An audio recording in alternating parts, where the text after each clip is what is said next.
오늘 말씀은 주님께서 성전을 정화하신 사건을 기록하고 있습니다. 우리는 오늘 말씀을 통해서 몇 가지 생각해 봐야 할 것들이 있습니다.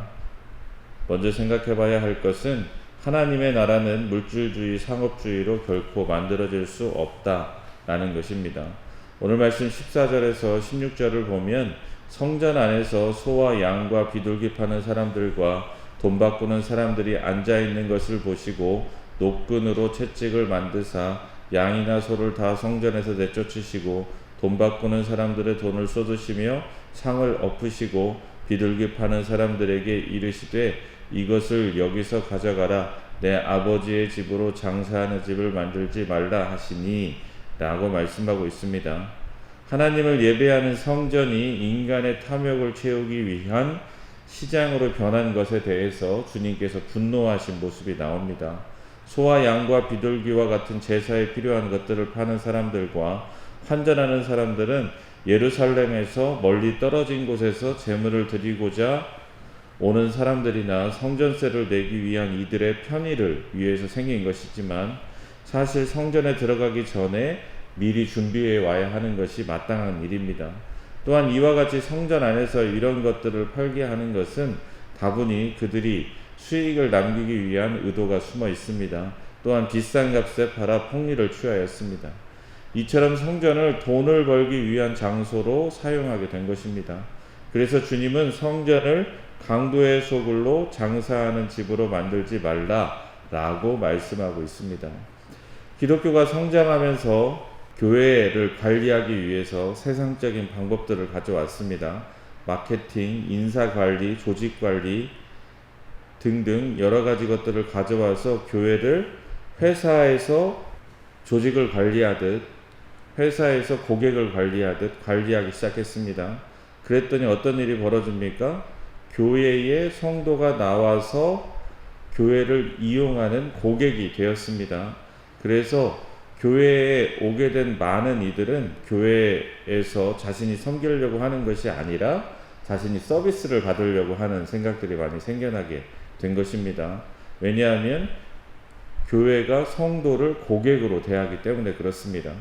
그러니 당연히 교회에 나와서 손님 행세를 하는 것입니다. 식당에 들어가서 마음에 안 들면 어떻게 합니까? 불만사항을 이야기하죠. 더우면 덥다고, 추우면 춥다고, 음식이 맛없으면 맛없다고, 청소 상태가 안 좋으면 안 좋다고 여러 가지 불만사항을 이야기합니다. 교회가 그런 장소가 되었어요.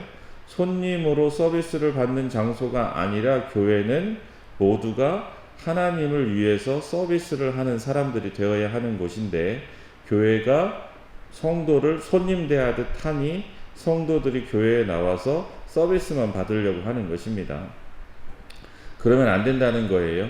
교회는 우리 모두가 함께 만들어가는 곳이 되어야 됩니다. 왜냐하면 우리는 모두 주님의 제사장임을 잊어서는 안 된다라는 것입니다. 각자의 역할이 다를 뿐 우리는 모두 하나님이 주신 사명을 감당하는 사명자임을 잊어서는 안 됩니다. 서비스를 받으려고 교회에 나오면 안 되고 서비스를 하려고 교회에 나와야 한다라는 것입니다. 주님은 장사하는 집이 된 성전이 다 무너질 것을 예언하고 있습니다. 우리의 교회가 그렇게 되지 않도록 우리가 맡아서 감당해야 될 사명을 잘 감당해야 할 것입니다. 우리 교회 안에 그와 같은 물질주의적인 것들, 세속주의적인 것들이 남아있지는 않은지 돌아보고 우리 교회를 아름답고 귀하게 잘 만들어가야 한다. 그래야 교회의 본질을 찾고 온전한 교회를 세울 수 있음을 우리가 잊어서는 안 된다라는 것입니다. 그리고 또 생각해 봐야 할 것은 표적을 바라는 신앙을 경계해야 한다는 것입니다. 오늘 말씀 18절을 보면 이에 유대인들이 대답하여 예수께 말하기를 내가 이런 일을 행하니 무슨 표적을 우리에게 보이겠느냐 라고 기록하고 있습니다. 성전에서 주님께서 행하신 일을 본 유대인들의 반응입니다. 당시 유대인들에게 성전은 단순한 건물이 아니었습니다. 성전은 하나님의 임재가 있는 지상 최고의 성스러운 장소였습니다. 주님께서 대낮에 성전에서 매매하는 자들을 내쫓고 돈 바꾸는 상을 엎으신 것은 성전 시스템에 대한 정면 도전이었습니다. 유대인들에게는 이와 같은 일을 할 수 있는 인물을 하나님이 보내신 참 선지자나 메시아뿐이다 라고 생각했습니다. 따라서 유대인들은 너가 무슨 권위로 이와 같이 하느냐? 만약 너가 하나님이 보내신 선지자나 메시아면 그 증거, 표적을 우리에게 보여라 라고 요구하고 있는 것입니다. 헬라인들은 부지런히 지혜를 구하며 이를 위해 인생의 많은 시간을 허비하듯 유대인들에게는 표적이 하나의 우상이 되었습니다. 그들은 표적을 보지 않으면 도무지 믿으려고 하지 않는 자들이었습니다. 그들은 갈릴리 가나안 시군 출신 예수라는 사람이 과연 이런 일을 할 수 있는지 그 자격을 검증하고자 예수께 표적을 구하고 있는 것입니다. 그런데 이와 같은 생각은 위험한 생각입니다. 왜냐하면 누구라도 표적을 보이기만 하면 그 자격을 얻을 수 있기 때문에 그렇습니다. 그런데 표적을 행한다고 꼭 하나님이 보내신 선지자가 아닙니다. 애굽의 마술사들도 표적을 행하였고 사마리아 마술사 시몬도 표적을 행하였습니다. 말세의 거짓 그리스도들과 거짓 선지자들도 표적과 기사를 보이게 될 것이다 라고 말씀하였고, 요한계시록에 보면 저 그리스도의 하수인들도 큰 이적 곧 표적을 행한다 라고 기록하고 있습니다. 그렇습니다. 표적이 하나님의 사람이냐 아니냐의 기준이 되면 하나님의 대적자들 또한 표적만 행하면 하나님의 사자로 받아들이게 된다라는 것입니다. 표적은 본래 표지판입니다. 표지판의 목적은 목적지를 가리키기 위한 것입니다. 그러므로 표적을 구하는 것이 아니라 표적을 통해 주님을 구해야 하는 것입니다. 예수님께서 행하신 이적들은 주님께서 그리스도임을 보게 하는 표지판에 불과합니다.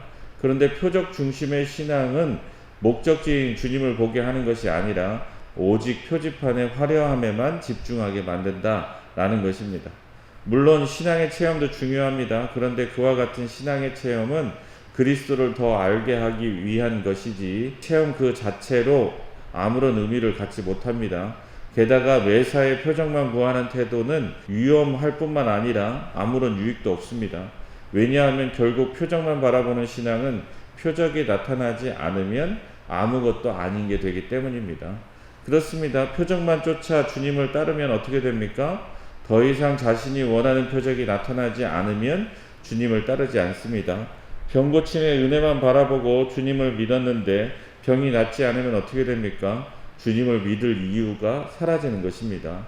그것을 가장 잘 나타내는 대표적인 예가 주님의 제자들입니다. 제자들은 주님의 표적을 바라보고 주님을 따랐습니다. 그들이 대망하는 메시아 왕국을 이루는 표적입니다.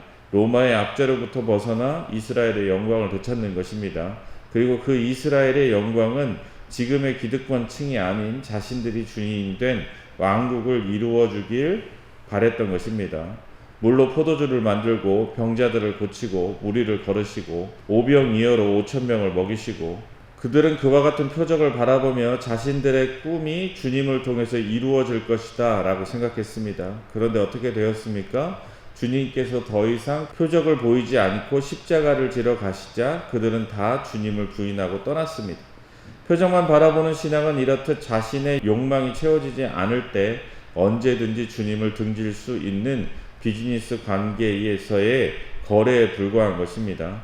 기적이 멈추고 고난이 찾아올 때 기꺼이 십자가를 함께 질 수 있는 진짜 믿음, 그것이 주님이 우리에게 원하시는 참된 신앙의 모습입니다. 그러면 사람들은 왜 표적만 구하는 신앙을 갖게 되는 것입니까? 그것은 하나님의 나라에 대한 오해 때문입니다. 하나님의 나라를 번영으로 생각합니다. 그런데 하나님의 나라는 하나님의 뜻이 실현되는 나라입니다. 그것은 한 개인의 번영을 통해 이루어지는 것이 아니라 조화를 통해, 사랑을 통해 이루어지는 것입니다. 그러니 조화를 이루기 위한 고난이라면 그 고난이 기쁨이 되는 것입니다. 사랑을 실현하기 위한 고난이라면 그 고통이 행복이 되는 것입니다. 마치 아이를 해산하는 고통이 어머니의 행복이 되듯 아이를 기르기 위한 희생이 기쁨이 되듯 그 희생과 고통이야말로 하늘의 뜻이 이루어짐으로 얻는 참된 복이 되는 것입니다. 그러므로 표적을 구하는 신앙이 아닌 하늘의 뜻을 구하는 신앙을 가지시기 바랍니다. 그렇게 표적을 바라보는 것이 아니라 표적 너머의 주님을 바라보며 먼저 그의 나라와 그의 의를 구하여 하나님 나라의 복을 누리는 복된 저와 여러분 될 수 있기를 주님의 이름으로 소망합니다.